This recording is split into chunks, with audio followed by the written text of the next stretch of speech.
Hello everyone, it's Andrea and welcome back to my channel. I have a special project planned for today's video. I'm celebrating my friend and fellow creator, Jayma Mommy, because she has hit her 20,000 subscriber milestone here on YouTube. I mean, how cool is that? Jayma worked so hard to achieve that goal, and so the rest of the creative design team, myself, and some of Jayma's other creative friends have decided to celebrate her with a collaboration here on YouTube. We are each picking one of Jayma's layouts that we love the most, and we are going to scraplift it. So here is the layout that I want to scraplift of Jayma's. I love this layout. It's a recent one that she's done on her YouTube channel, but I think it's just perfect. I love the embellishments. I love her paper choices. And I had some photos that I wanted to scrapbook. I've been holding on to these for a while. Now, you might know that the creative design team and we all went out to Vancouver last April, and we took a trip to Victoria. So while we were there, we went to a Greek restaurant. So I have a handful of photos. Here we are. Let me just put this down so you can see it. Here we are. We were filming a little reel here, and so I cut a little snippet out of that reel and grabbed the photo. We were having a lot of fun together. We have some photos from inside this restaurant, and I have a variety of photos. Let me show you what we've got going on here. So we've got the table photo of all of us. Love that. I have a photo of Janice and I at the restaurant. I have Jayma and Chelsea when they were ordering their food. I have a photo of the menu that I think that Katie took. I love that this includes all of us. And then I have a couple of food photos that I wanted to include. The paper that I plan on using is the Mediterranean Blooms paper. I purchased this immediately upon joining Stampin' Up when it first came out. And I wanted this paper because I knew I had those pictures from that Greek restaurant. And it was just spoke to me. It has vibrant fruit, citrus fruit, and the backside of each is a beautiful blue pattern. And that just really reminded me of, I've never been to Greece, but it reminded me of photos that I've seen of Greece, and it works well with the restaurant. I also will be bringing in the Citrus Blooms stamp set and the dies that I purchased. Now, the paper is still available, or you can buy the bundle, and I believe the bundle's only available in French right now, but it'll give you the paper, it'll give you the dies, and I do think that the sentiments might be in French, but there's only a few of those. So if you are looking for the dies, I'll put every one of the products that we use down below in the video's description. This way you can check it out. If the dies are available separate, maybe you want to pick those up. And what I love about it is it's got this really cool, it's got a frame right here, and that is 2 pieces. And then it's got these really unique dies. It's got lots of flowers and leaves over here. But what I love about the dies is that the dies definitely fit the stamps. So let me just show you. So you could definitely stamp and then die cut. But this is a multi-purpose set. And what I love about it is you can take this die, and I'm going to go over here to this paper here on the ends. I'll pull it out. And this die will also cut the elements right from the paper. And I love that you can stamp your own or you can cut right here. I think that is a great design feature. And so you get more out of your set. I have our photos all mounted. They're mounted on 4x6 white, and I backed them with just a larger blue photo mat. Some of them I'm going to slip into a 4x6 flip flap and flip up. And I want to draw your attention mostly to this picture because this is the one that I'm going for inspiration. We've got some wonderful blue patterns here, and I'm going to use white as the base. White and blue just says Greece to me, and it mimics the Ithaca restaurant feeling here. We also have a lot of warmth. We've got some yellows and some ambers and such, some coppery feels in here. I wanted to eliminate the fruity elements though. I wanted to just stick with the blues and the whites when I was figuring out which papers to use, because I'm going to use my fruits for the embellishment clusters like Jayma did with the palm trees and the shells and such. I want to figure out what would work really well across the middle, though, to mount my photos on. So I had a few different options that I started looking at. My thoughts initially went to the Season of Elegance cardstock because I knew I had this beautiful blue pattern with gold. And after all, there was like a lot of gold in the restaurant. There was gold on the menus. The silverware was gold. But this blue it just didn't go with the actual photos, although it coordinated with the paper. It was just a bit too green. So then I thought, well, maybe I could use the ivory colored gold paper. And although it does go well, it works with the lighting, it is just too yellowy to go with the blues and the whites. It just didn't work. So I had to go in a different direction. So I started thinking, what else do I have that I could use? And I loved the colors in this photo. Again, we've got the navies, we've got the golds, we've got the lighter blue. It works really well. And then we come to the amber of the candle and the menu here below the cocktail menu. And so it made me think, we have that oxidized copper paper. It's on clearance right now. It's still available. So at first I thought, okay, let's go into that blue again and bring that in, because it really matches this photo of Jayma and Chelsea, but it doesn't really go so well with the rest of the papers. I think it would be, I'd feel like it was taking away from the photos if we put these photos on top of here. It's okay, but it's just competing with the other patterns. So I needed something where we didn't have a couple different colors within that paper competing. There was just plain copper without the turquoisey. And this, I think, is the perfect match. When you start laying all of these photos on here, just look at this, because it doesn't compete. Although it has some more matted and it's got some shinier, it's got great texture in it, it does not have a couple different colors that are competing against my photos, nor does it seem to compete against these patterns. It complements them nicely. This is going to be the center, and this will replace that texture right there in the center of this photo. And then I need to look at the scale of these other blues and whites. We need something tiny for this tinier piece. So these darker blues here are definitely contenders to create a little stripe. I'm just going to push this up so you'll see. I want that thinner piece to be a darker blue. So it's either going to be this one or it's going to be this one. One of those two. And I think I kind of like this one.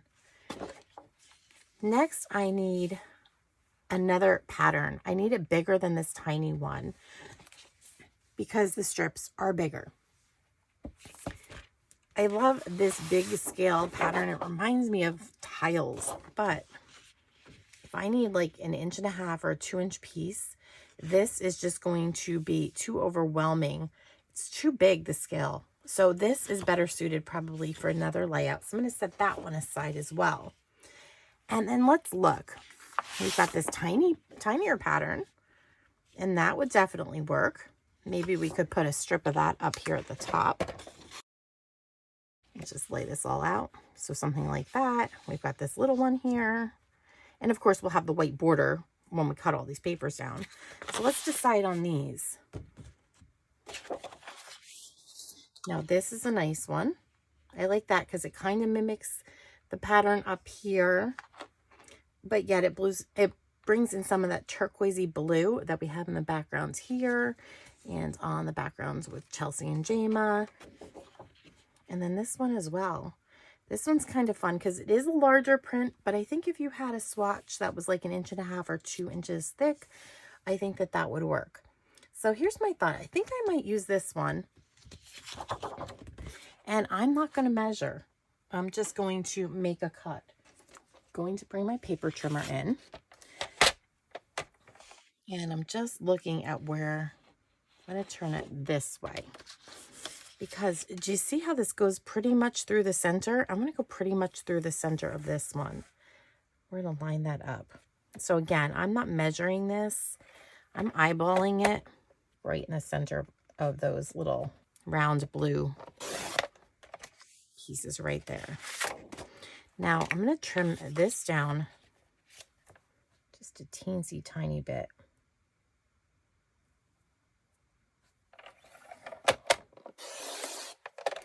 I love that the Stampin' Up! Paper trimmer allows me to cut thin little pieces. Just wanted to make that more in the middle. And then I'm going to line this up again, and I'm going to cut right down the middle. So I have pieces that are just under 1.25 inches. But for me, it's not about the width of this paper. It's more about keeping the paper uniform when I make my little strips. So I want these to match up, and by just going ahead and cutting based on the pattern, we've got this nice little pattern that continues across. I didn't want the pieces to, like, you know, not match up. It just would have looked funny. I like when the pattern runs across the paper. So now we've got these pieces, and we need a couple of more. Let's see what else we have. So with this, I'm going to just cut them a little bit bigger. So let's make these 2-inch strips. I'm going to cut a 2-inch strip from this side. And then, see, this wouldn't line up if I were to run it across my paper. So I don't like that. So what I'm going to do is I'm going to totally go to the other side over here. I'm going to switch that around, and I'm going to cut 2 inches off, because it looks like if I do that, the pattern is going to match up. Let's see if I was right. At least I need it to be kind of close. And look at that. I think that the pattern matches up beautifully by taking off the 2 opposite sides. So we've got those strips. And now I just need to cut my smaller blue paper, my smaller blue pattern. And I need to trim down my oxidized copper paper. So I'm going to get that all cut, and then we're going to lay this out together. I've started to put down my pieces of cardstock with adhesive, so I just want to walk you through it. I have the left-hand side pretty much down where I want it. So I came down about 3/4 inch from the top, and I placed that first blue piece, which I'm going to now place the second piece. It doesn't matter if you're exactly 3/4 inch down from the top. Just ballpark it. The only thing that matters is that when you do go ahead and create your second page, that you just line them up. Then I have, so that's a 2-inch piece across the top. I have 7-inch tall pieces of our oxidized copper paper. I love the way that that looks. And then remember that little border that we cut, and I said it was just about 1.25 inches wide, maybe just a little under that. I'm going about 3/4 inch up from the bottom with that. So once again, I'm just going to line this up and run it across. Now, that looks pretty good.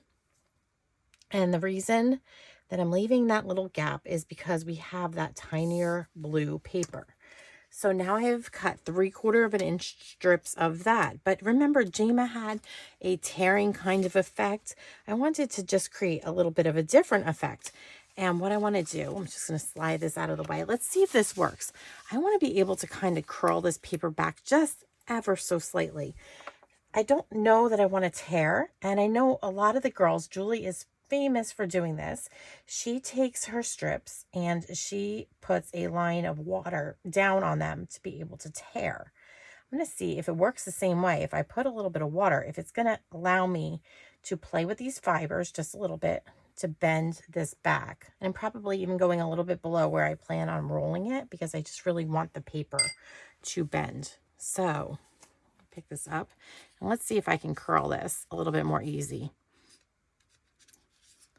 And yeah, I'm getting that little bit of a curl. You can feel where you don't have enough water. So just lay down a little bit more.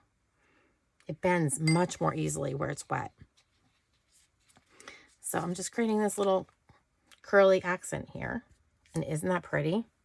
So we're going to just go ahead and we're going to mount that right here. So we get that ever so slight little bit of color. And I think that that's going to tie in well. It's not overwhelming, but it's going to tie in well with the embellishments that we're going to use. So I'm just going to run a line of adhesive right through this little white part here. That's probably about 1/2 inch. And so when I put this down, even though we've rolled back a little tiny bit, we're going to overlap that copper paper just a touch. But at least we know we have enough coverage that we're not seeing the white poking through. But I hope that you guys can see that. I really like the way that turned out. I'm going to do the same thing on the other side now. And then we'll start putting our photos on and we'll embellish this layout up. So far, so good. Pretty easy, right?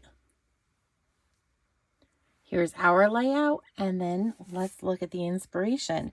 So you notice that Jayma had that little tiny tearing effect across her paper. We've got the little bit of a 3D peak of the yellow and green coming through. I think that's really pretty. And I think you can see the little bit of the glow over here in the lights of the dimension of this paper when the light hits it. It's truly phenomenal. And the fact that it's on clearance, pick yourself up some of this, because I'm sure that this would look wonderful on fall projects as well with the rich color of the copper here. Now let's look at the photos. Jayma seemed to keep hers more towards the middle, probably about a half an inch from each other and from the inside edges. And she has 3 embellishment clusters. So I know that I don't want to put a flip-flop over here if I'm going to put an embellishment here. So I think this is a good spot to put one of my photos that has a flip-flop. This is probably another good spot for a flip-flop. So we'll keep a photo together here of all of us that doesn't move. We'll have a flip-flop here, and one photo. So let's look at those photos again, and we will lay those out. And that will give me a nice spot for an embellishment cluster over here and here, and we'll keep one right here. I don't think that I'm going to stamp. I think I'm going to take the lazy way and cut out a few of these clusters of oranges, and we're going to use those, at least a big one here and a big one here, and maybe something smaller up here. Here is where we're at. I have used the dies here and here to create the cutouts from my designer series paper. And what's nice about these dies is the bigger one cuts out the bigger orange cluster, and then the smaller one cuts out the smaller branch here. It would also cut out the stamped images as well when I run out of these. But I want these bold colors here, so I'm not going to stamp. I'm going to use the actual dies. The next thing that I did was I decided that I moved my photos around just a tiny bit. And the reason that I did that was because when I had this photo over here, Erin was too close to the edge and I was covering her up with this branch here. So I switched those 2 photos, and I think that should probably work. This little one is going to go over here, and we'll have a cluster over here as well. I also went ahead and I cut out some greenery. Now this greenery came from the center of this die here, and it was just a great big cluster. Instead of cutting out all little tiny leaves, I figured one big cluster would work really well behind here. So let's look at that. But I still feel like I need some place to land these. So what I have done is I have taken this frame right here and I've cut it out twice. The reason I only did it twice was because I'm not going to be able to see the whole frame on both sides and up here. So my plan is to cut one of these in half lengthwise and one in half this way, and this little one will get tucked under. I have adhered my photos down. I have a 1/4 of an inch in from each edge and a 1/4 inch down from the top. And the reason that I went tighter than Jayma's 1/2 inch was because these are just such big clusters. I needed more room on either side here and there. And I think that that will probably work pretty well. Now, when I take this and I slide this under, I've left this edge open and I've left this edge open, and the same here. So I could slide these. When I put this all down, it's still just a tiny bit plain. So my plan is to add a little bit more texture. Pull out any embossing folder that you have. I'm going with the Distressed Tile 3D embossing folder. I just think it's a really great match for the pattern in the backgrounds here and here. And I love that you've got some really bold embossing and then some more distressed faded embossing. And so I'm going to take both of these. I'm going to cut them in half, one horizontally, one vertically, and then I'm going to just place them in that embossing folder and run them through. It's going to create just a little bit of a texture, but since it's still white, I think it's going to be a great place for your eyes to rest. So I'm going to get these embossed and cut, and then we'll come and assemble our little clusters. Let's build our embellishment clusters together. So I'm going to take the longer piece here. I love the way that it turned out with the embossing, I think it's going to be the perfect match. And this one I'm going to tuck down pretty low. Actually make it match up with the bottom of my navy photo mat here. Got one there. And this one I'll get in as well. Just want to move that cluster up a little bit higher than this one is. So we're going to put this one a little bit down lower, this one a little higher. And then let's tuck one of these tiny pieces up behind here. I think we're going to go with this one. I think that's great. I'm going to actually align it over to the right of that page, right edge of this photo mat instead of the middle there. I'm going to take the ones that are going to flip and flap away and just set them aside for a bit because they just keep getting in our way. And then let's see how this all can be arranged. So this one we want down a little lower. So I'm thinking something like this. Instead of gluing this entire piece down, I'm going to just find a few sprigs near the center. And we're going to just touch that down right about there. And then we're going to just put that little cluster of citrus. I think right there is a great spot for it. It's not going to cover Julie up. And because it's just kind of tucked down in the middle, this still has a little bit of free movement. I like the way that that looks. Let's work on this side now. I like the way that that looks. And that leaves us with the little piece right up here. Then that's going to give me the ability to move it up. Over here, it would have been hanging off the page. So I kind of like that arrangement. What was unique about this die set, there's so many dies like those, you know, the little frames and such, but there were so many pieces in here. Of course, these you could use to cut the little yellowy flowers out of the cardstock itself, the double-sided designer series paper. But you could also just use these to cut out some little yellow flowers, and that's what I did. I just cut a whole bunch of them because I thought they'd be kind of fun if I just put them on some little foam tape and place them around. So there's some big ones and some little ones. And I just think that that'll add a little bit more interest to our clusters and they'll work as great embellishments. So you could even, I could put some even on the greenery if I wanted. Popped up all the little flowers. I'm going to bring in a product that is definitely retiring, Metallic Enamel Effects Basics. This is the copper, but since we're using the copper paper, I want to sneak this in here into the center of these little tiny flowers. So I'm just going to put a little dot. So I think that's the perfect little addition to give the flowers just a little bit of something that they need. Let me lift up this side here. We'll take a look at the camera so you can see the little dots that we've put on the flowers and the detail. Isn't that fun? We have all of our embellishment clusters complete. We have dotted our little tiny flowers, and I have just one more little thing. I was trying to make those little loops of twine of this linen thread, and I stink. Coming to the conclusion, I stink at these. So as this was laying across my desk, it kind of rolled. And when it rolled, you'll see that it just kind of releases trail of a curly piece of ribbon here. I've just cut a few of those pieces off and I've tucked them behind to create just a little bit of visual interest. I realize these will flatten out a bit when they get into my album, but yeah, just cut off a length of this. It's naturally curled in a corkscrew because it's coming off of the little spool.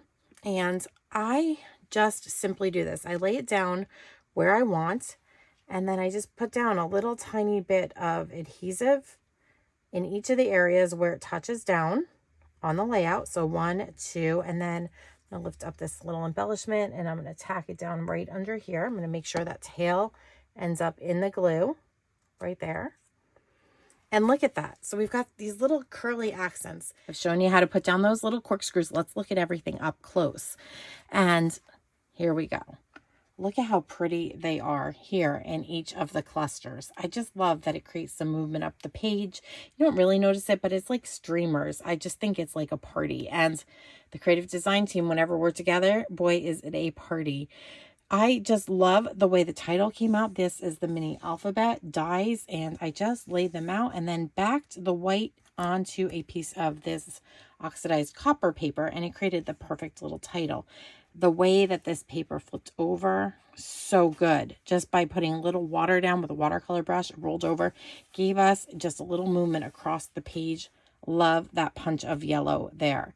And then the embossing folder on top of the frame just created a little texture, but still white where your eyes can rest. Love how that came together. Now, this shirt that I was wearing here, so funny. Whenever we're together, we have such a great time. This year, I missed out on the creative design team's trip. The design team went to San Diego, so you might be seeing some of their videos recently. And I was unable to go because my daughter has developed a medical disability. She has epilepsy now, and we're still new to this. So I stayed behind. I didn't want to be across the country from her. So Katie, I think it was Katie, asked me for a headshot. And I said, you know, Katie, I love the headshot that you took of me and Victoria in that pink shirt. So you might see that my headshot pops up. The girls were so cute.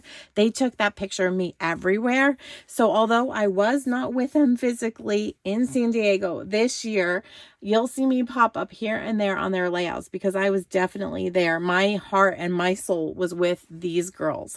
So I'm not going to stop looking at this layout. It's one of those that just evokes those wonderful memories, and that's what scrapbooking is all about. The good times. I don't know, the food just tasted better because the company was so great, and it was just a perfect day of us being together and collaborating and just creating those memories. And that, after all, is what life is all about, creating those memories. So thank you, Jayma, for creating these beautiful layouts that we were all able to scraplift to celebrate your 20,000 subscriber milestone here on YouTube. Just please keep creating because we love everything that you make. It was such a hard decision as to which layout to pick, really. There was just so much goodness to pick from. So thank you guys for watching today and watching me scraplift Jayma's layout. At the end of the video, hold on till the end because there's going to be a little link you can click and you're going to be able to go see the entire playlist of everybody that's playing along for Jayma's 20,000 subscriber event. So fun. Now, if you're new to my channel and you found me, please hit that subscribe button, hit the notification bell so that you don't miss any of my upcoming projects. And thanks for being here. Have a creative day.